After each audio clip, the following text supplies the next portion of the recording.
Right, well this is the setup here. The white pipe here is the waste pipes from the bathroom, from the shower and from the kitchen area all come across to here and it will connect onto this 32mm barb here and come down into the waste tank, which is in the going to be in the bottom of the locker.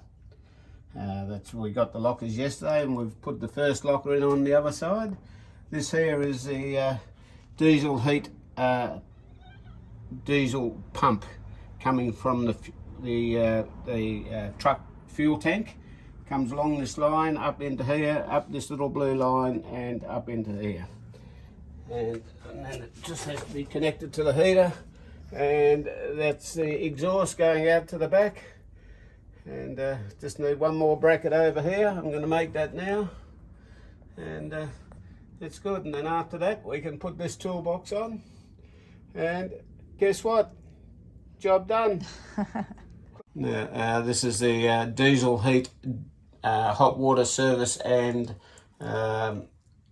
heater, and all the pipe work there is all set up now, and we've got one of the fan heads over there. That's the main fan head for the main truck, and up through this hole up there is the other fan head in the bathroom.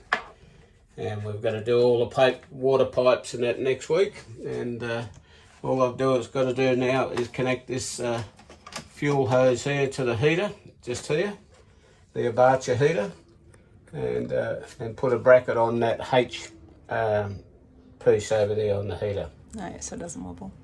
So no, it's come up good. And the other thing, put some coolant into the tank. He says it takes roughly, with all the hoses and the heads and the tank, roughly 20 litres of coolant I've got to put in it. So it'll be interesting. Mm.